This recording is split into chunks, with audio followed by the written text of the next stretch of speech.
The screech of metal against concrete ripped through the quiet suburban morning, a sound so violent it yanked me out of my bedroom and into the driveway in seconds.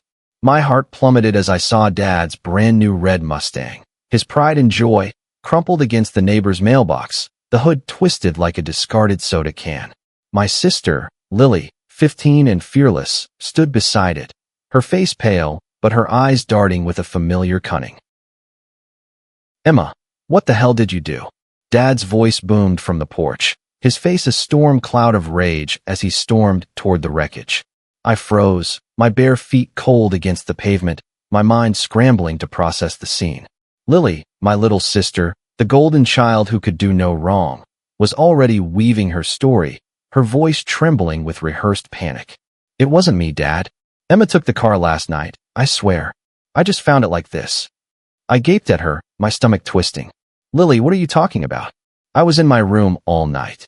But Dad's eyes were already locked on me, his disappointment sharper than any knife. At 17, I was used to being the responsible one, the one who cleaned up messes, literal and figurative. But this was a catastrophe, and Lily's lie was a masterstroke of betrayal. "Emma, don't lie to me," Dad snapped, his voice cracking with betrayal. "You've been jealous of that car since I got it. Did you think you could just take it for a joyride and I wouldn't notice?" His words stung, not just because they were wrong, but because they revealed how little he knew me. Jealous? I was the one who'd been secretly paying for that car, dipping into my savings from 2 part-time jobs to cover the loan he couldn't afford. I'd done it quietly, out of love, to see him smile when he slid into the driver's seat, oblivious to the cost. "Dad, I didn't," I started, but Lily cut in, her voice syrupy with concern. "She's been acting weird all week, Dad. Maybe she's stressed or something." Her eyes flicked to mine, a challenge hidden in their depths. She knew I wouldn't rat her out, not because I didn't want to, but because Dad would never believe me over her. Lily had always been his favorite, the charming one who could talk her way out of anything. I was just Emma, the reliable one, the one who never complained. The neighbors were starting to gather, their whispers like static in the air. Mrs. Callahan from across the street craned her neck, her phone already out, probably snapping photos for the neighborhood group chat. Dad's face reddened, his embarrassment fueling his anger. "You're grounded, Emma. No, worse, you're out. Pack your things and go stay with your aunt until you can take responsibility for this." "Dad, please, listen to me." My voice broke, desperation clawing at my throat. "I didn't touch the car." Lily was the one, but he turned away, his shoulders rigid, and Lily's smirk burned into my back as I stumbled toward the house. The weight of her lie was crushing, but what hurt more was Dad's refusal to even consider I might be telling the truth. Inside, I threw clothes into a duffel bag, my hands shaking. The car wasn't just a car, it was a symbol of everything I'd sacrificed for. After Mom left 3 years ago, Dad had spiraled, drowning in debt and depression. I'd taken on extra shifts at the diner and tutored kids after school to keep us afloat, even as Lily spent her days snapping selfies and dodging chores. When Dad set his heart on that Mustang, I couldn't bear to see him disappointed again.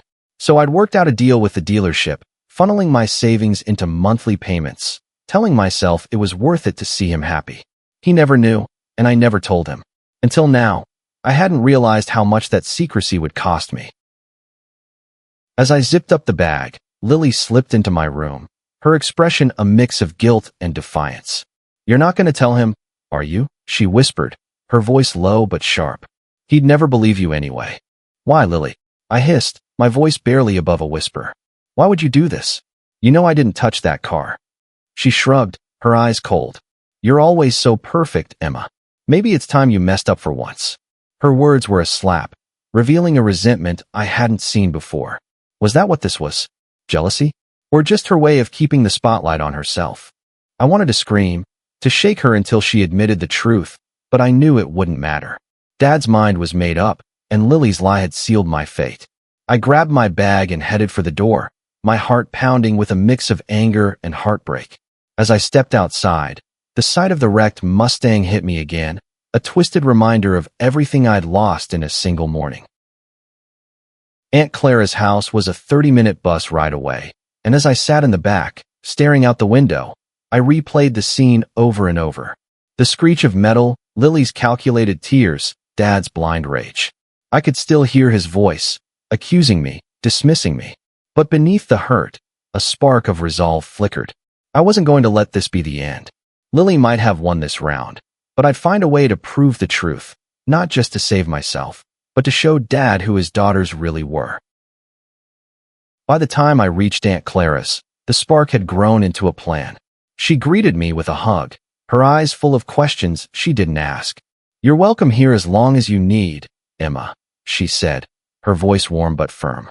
I nodded, grateful for her kindness, but my mind was already racing. I needed evidence, something concrete to show Dad what Lily had done.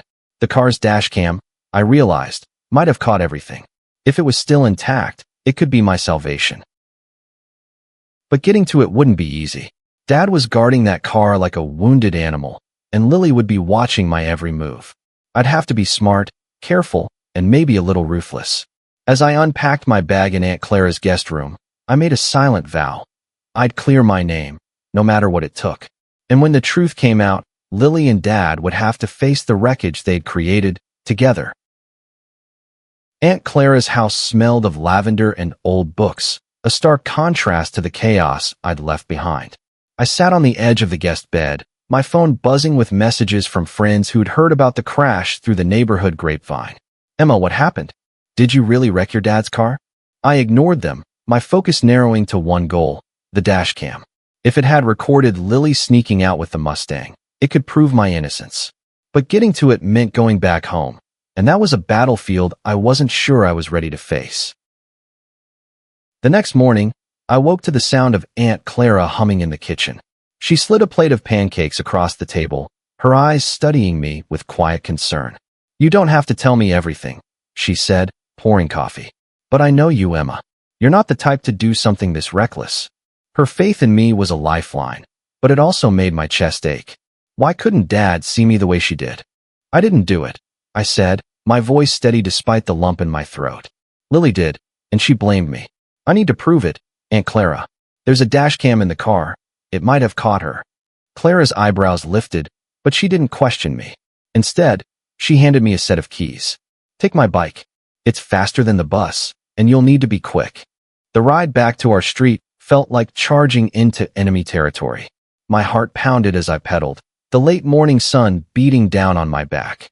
When I reached the house, I saw the Mustang still in the driveway, its crumpled hood a glaring accusation. Dad's truck was gone. He must have been at work, but Lily's bike was propped against the garage. She was home, and that meant trouble. I stashed Clara's bike behind a neighbor's hedge and crept toward the driveway, keeping low. The dashcam was mounted just above the rearview mirror, a small black box I'd insisted Dad install when we bought the car. If it was still working, the footage would be stored on an SD card. All I needed was a minute inside the car to grab it. The driver's door was unlocked, a small miracle. I slipped inside, the leather seats still smelling faintly of Dad's cologne. My hands shook as I pried open the dashcam's compartment, praying the crash hadn't damaged it. The SD card was there, intact. I pocketed it just as the front door of the house swung open. "Emma." Lily's voice was sharp, suspicious. She stood on the porch, her phone in one hand, her eyes narrowing as she spotted me. "What are you doing here? Dad said you're not allowed back."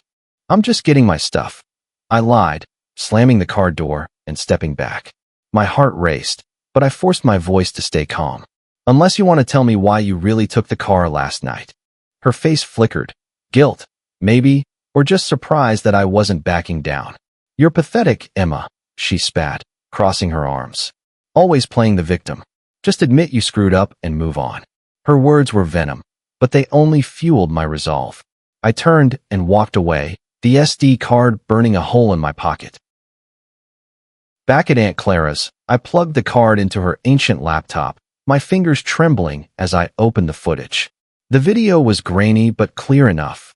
Lily, sneaking out at midnight, her face illuminated by the streetlights as she slid into the driver's seat. She was laughing, carefree, as she revved the engine and peeled out of the driveway. The timestamp showed the crash 10 minutes later, the screen jolting as the car slammed into the mailbox. My breath caught. This was it, the proof I needed. But as I watched, a new emotion crept in, sadness. Lily was only 15, reckless and desperate for attention, but she was still my sister. Why had she done this? Was it just a stupid stunt, or was there something deeper driving her? I remembered the way she'd looked at me in my room, her words dripping with resentment. Maybe she felt trapped in my shadow, just as I'd always felt overshadowed by her charm. I knew I had to show Dad the footage, but the thought of it made my stomach churn. He'd be devastated, not just about the car, but about Lily. He'd built her up as his perfect daughter, and this would shatter that illusion. Part of me wanted to protect him from that pain, but I couldn't let her lie stand. Not when it had cost me my home. That night, I called Dad, my voice steady despite the storm inside me. "I need to talk to you," I said. "Can you come to Aunt Clara's tomorrow?" He hesitated, his anger still raw, but finally agreed. I hung up, my heart heavy with what was coming. The truth would hurt us all, but it was the only way forward. As I lay in bed, staring at the ceiling, I thought about the car again, not the wreckage, but the day we'd brought it home. Dad's grin had been so wide, so rare, that I'd felt every penny of my savings was worth it. Now, that memory felt tainted, but I wasn't giving up. Tomorrow, I'd face Dad, Lily, and the truth. And whatever came next, I'd fight for my place in our family, no matter how broken it was. The morning Dad was due to arrive at Aunt Clara's, I woke with a knot in my stomach, the SD card clutched in my hand like a grenade. I'd watched the footage a dozen times, each viewing cementing my resolve, but also deepening my dread. Showing Dad the truth meant dismantling the fragile balance of our family, and I wasn't sure any of us were ready for the fallout. Aunt Clara set out coffee and muffins, her calm presence a stark contrast to my racing thoughts. "You're doing the right thing, Emma," she said, squeezing my shoulder. "Truth has a way of healing, even if it hurts first." I nodded, but the words felt hollow. Healing seemed a distant hope when all I could see was the wreckage, literal and emotional, waiting for us. Dad's truck pulled up at 10 sharp, and my heart lurched as he stepped out, his face a mask of guarded anger. Lily wasn't with him, which was both a relief and a worry. I'd half expected her to tag along, ready to spin another lie. "Let's make this quick, Emma," he said, standing in Clara's living room with his arms crossed. "I've got enough to deal with." I took a deep breath, the SD card heavy in my pocket. "Dad, I need you to watch something." I gestured to Clara's laptop, already set up with the dashcam footage queued. His eyes narrowed, but he sat down, his jaw tight. I hit play, and the grainy image of Lily sneaking into the Mustang filled the screen. Dad's expression shifted from irritation to confusion, then to something I couldn't quite read, disbelief, maybe, or betrayal. When the video ended with the crash, the room was silent except for the hum of the laptop. Dad stared at the blank screen, his hands clenched into fists. This can't be right," he muttered, his voice low. "Lily wouldn't do this. She's just a kid." "She's 15, Dad," I said, my voice steady despite the tremor in my chest. "She took the car, crashed it, and blamed me. I didn't touch it. I swear." I paused, then added, "And there's something else you need to know. I've been paying for the Mustang. Every month, from my savings. I didn't want you to worry about the loan." His head snapped up, his eyes wide with shock. "What? Emma, that's not. Why didn't you tell me?" His voice cracked, and for the first time, I saw something other than anger in his face. Guilt, raw and unfiltered. I thought you were just being reckless." "I didn't know. I didn't want you to know," I admitted, my throat tight. "I wanted you to have something that made you happy, but I can't let Lily's lie stand. Not when it's tearing us apart." Dad ran a hand through his hair, his shoulders slumping. "I've been so blind," he whispered. "I thought Lily was, I don't know, perfect, I guess. And you've been carrying all this weight, and I didn't even see it." He looked at me, his eyes glistening. "I'm sorry, Emma. I should have listened." The apology was a balm, but it didn't erase the hurt. I nodded, unable to speak, as Aunt Clara quietly slipped out of the room, giving us space. Dad stood, pacing, his mind clearly racing. "I need to talk to Lily," he said finally. This changes everything." When he left, I felt a strange mix of relief and fear. The truth was out, but what would it cost? Lily would be furious, and Dad's trust in her was shattered. I wondered if he'd confront her gently or with the same anger he'd unleashed on me. Either way, our family was on the brink of something new. Whether it was healing or further fracture, I couldn't yet tell. That afternoon, I helped Clara in her garden, pulling weeds to keep my hands busy while my mind churned. She didn't pry, but her quiet support gave me room to think. I realized I wasn't just angry at Lily for lying. I was angry at myself for letting her get away with so much for so long. I'd enabled her by staying silent, by taking on more than my share to keep the peace. Maybe this crash was the wake-up call we all needed. By evening, Dad called. I talked to Lily, he said, his voice heavy. She admitted it. Cried a lot. Said she was scared and didn't know what else to do. I'm bringing her to Clara's tomorrow. We need to sort this out together. His words were measured, but I could hear the strain in them. This wasn't just about the car anymore. It was about trust, about family, about everything we'd buried since Mom left. I hung up, my heart pounding. Tomorrow, I'd face Lily, and for the first time, I'd have the truth on my side. But I knew it wouldn't be easy. Lily's tears might sway Dad again, and I'd have to stand my ground.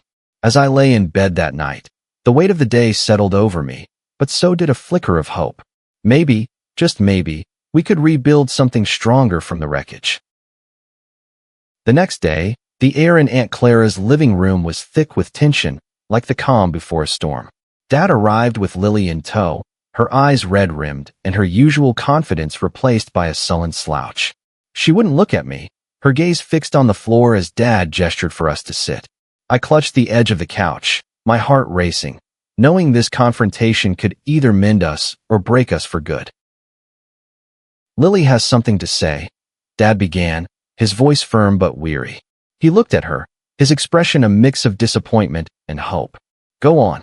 Lily shifted, her hands twisting in her lap. I took the car, she mumbled, barely audible. I didn't mean to crash it. I just wanted to drive it, to see what it was like. I'm sorry.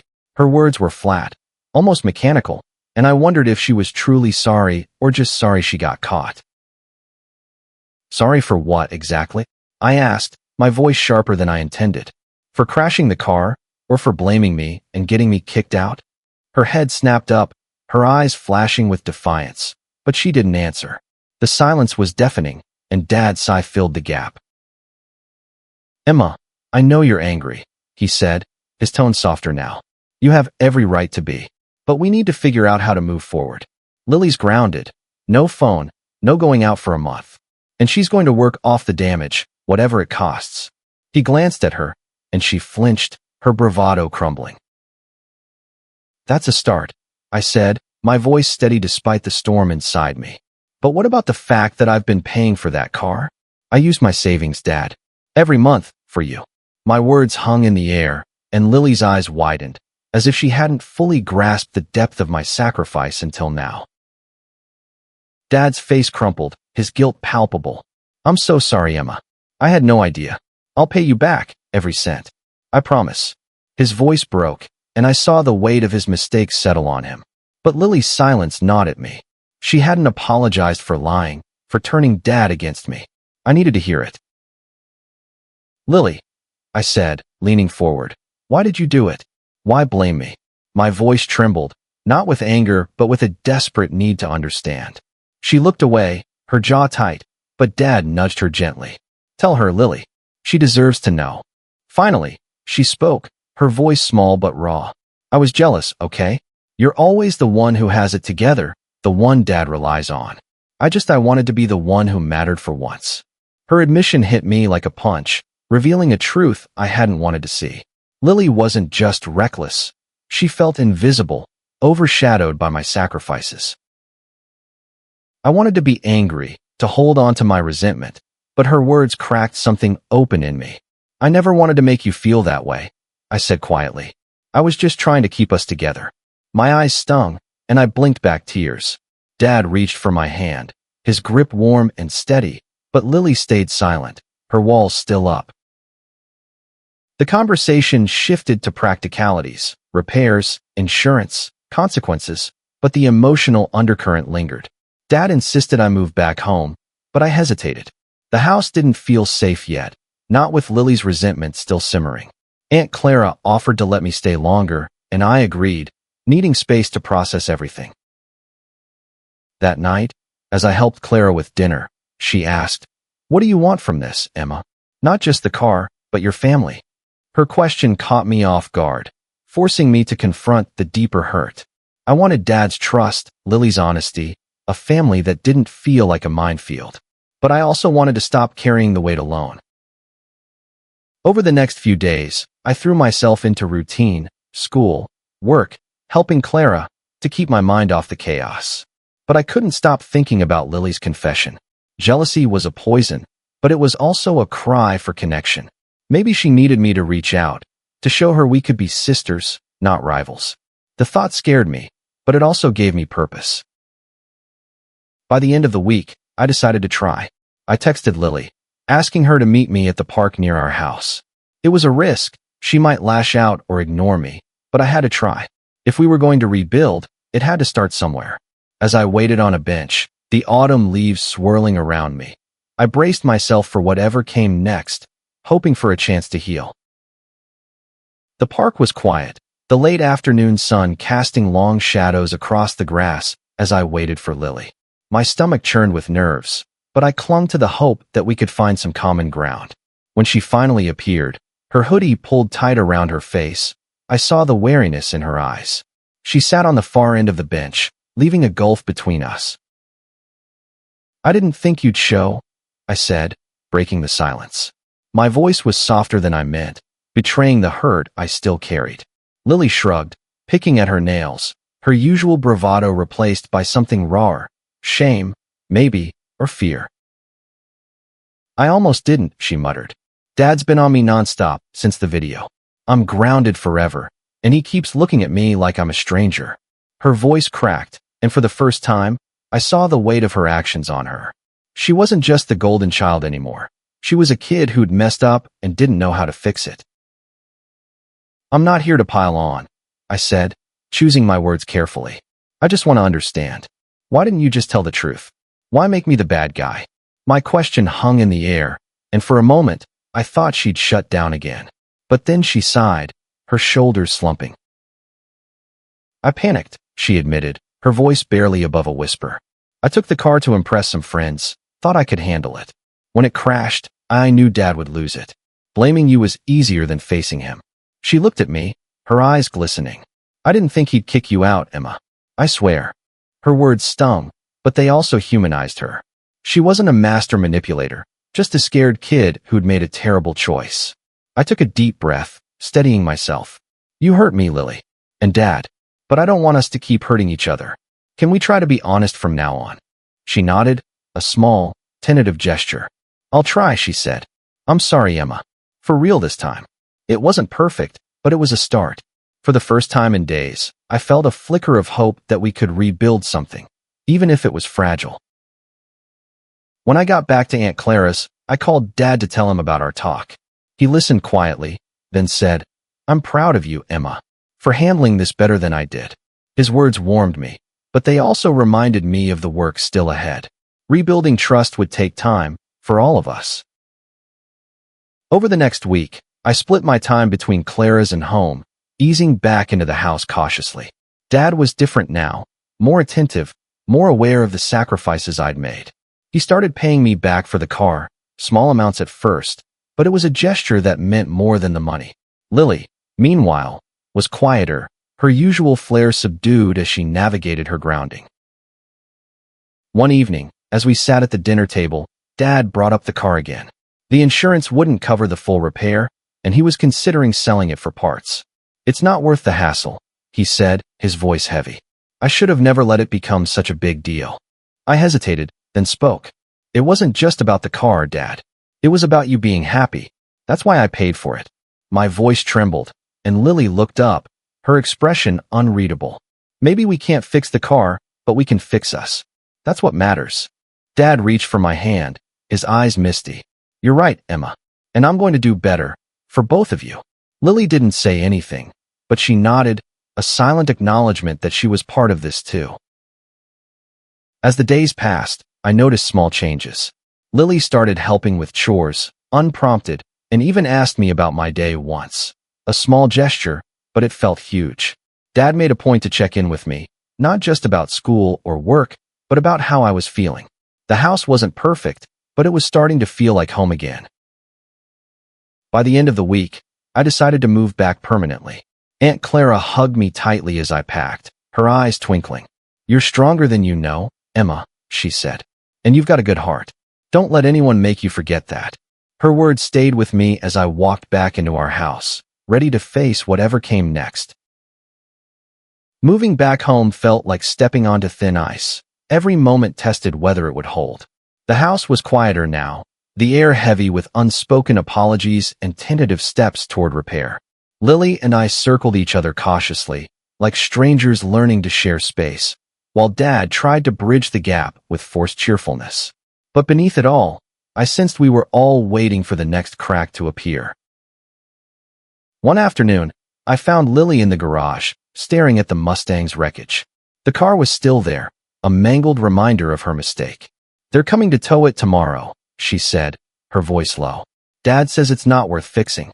She kicked at a loose pebble, her shoulders hunched. "I really messed this up, didn't I?"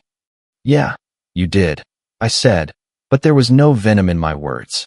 "But you're not the only one who's made mistakes. I should have told Dad about the payments sooner. Maybe things would have been different."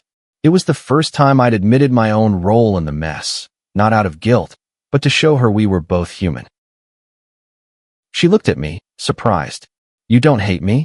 Her voice was small, almost childlike, and it hit me how young she really was. 15, caught between wanting to be seen and fearing what that meant. "No, I don't hate you," I said, my throat tight. "I'm mad, but you're my sister. We're stuck with each other." A small smile tugged at her lips, and for a moment, I saw the Lily I'd grown up with, the one who'd steal my crayons but cry if I didn't share my snacks. Maybe she wasn't gone, just buried under layers of teenage defiance. That evening, Dad called a family meeting, something we hadn't done since Mom left. He sat us down at the kitchen table, a pizza box between us, his expression serious but not angry. "We need to talk about what's next," he said. "Not just the car, but us. I haven't been the father you both deserve, and I want to fix that." He looked at me first. "Emma, you've been carrying too much, and I let you. From now on, we're a team, no more secrets." Then he turned to Lily. "And you, Lily, you need to step up. No more lies, no more shortcuts. We're going to work through this together." Lily nodded, her eyes downcast, but I saw her hands unclench, a sign she was listening. I spoke up, my voice steady. "I want that too, Dad. But it's going to take time. We've all got to be honest, even when it's hard." My words were for all of us, a reminder that trust wasn't just given, it was earned.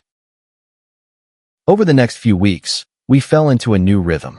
Lily started working weekends at the diner with me, her first real job. She grumbled at first, but I caught her smiling when she earned her first paycheck. Dad took on extra hours at work to help cover the car's remaining loan, insisting I keep what was left of my savings for college. It wasn't perfect. There were still arguments, moments of tension, but they felt less like battles and more like growing pains. One night, Lily knocked on my bedroom door, holding a small box. "I got you something," she said, her cheeks flushed. Inside was a keychain with a tiny red Mustang, a nod to the car we'd lost.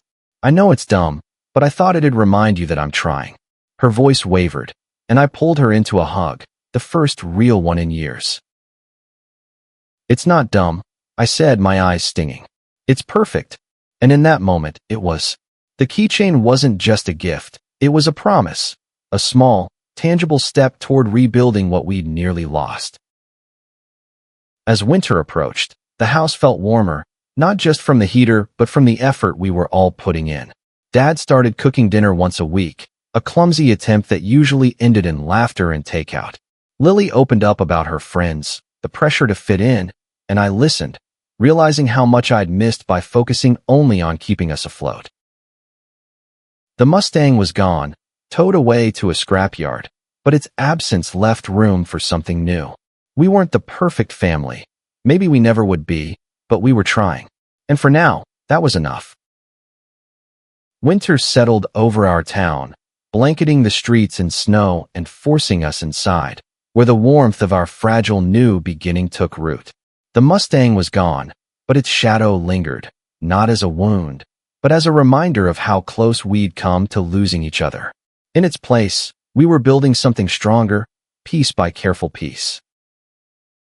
Lily and I started small traditions, movie nights on Fridays, where we'd argue over rom-coms versus thrillers, laughing until Dad begged us to keep it down. She was still grounded, but she wore it lightly now, her defiance replaced by a quiet determination to prove herself.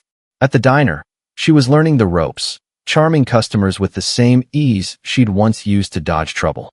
I watched her grow, not into the perfect sister, but into someone I could trust again.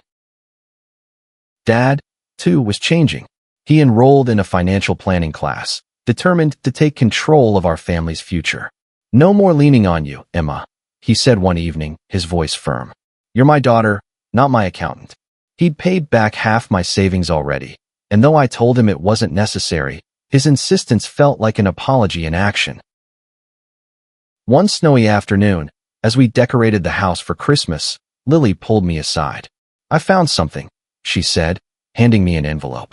Inside were old photos, me, Lily, and Mom, from before everything fell apart. I thought maybe we could put them up, not to forget, but to remember we're still a family.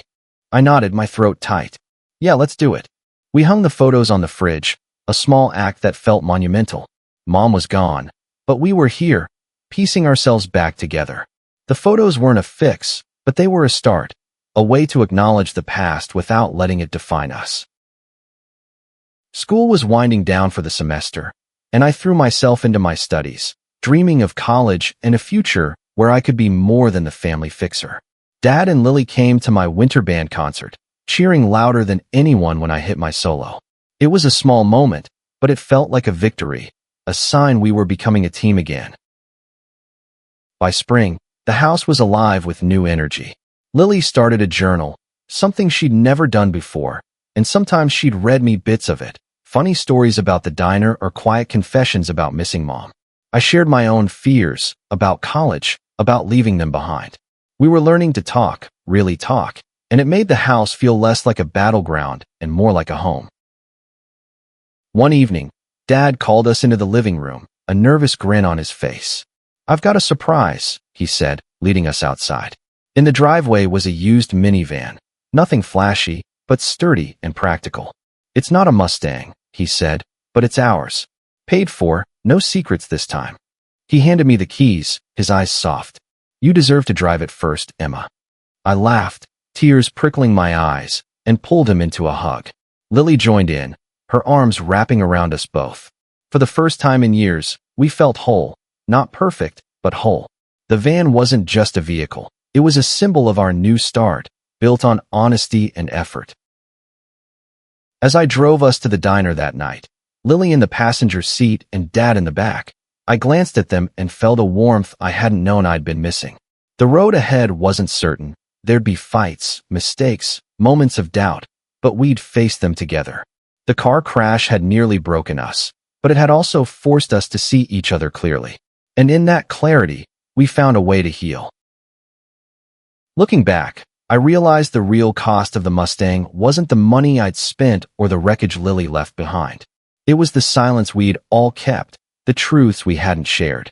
Now, with every laugh, every honest conversation, we were paying it back, not in dollars, but in trust, in love, in the family we were rebuilding, 1 mile at a time.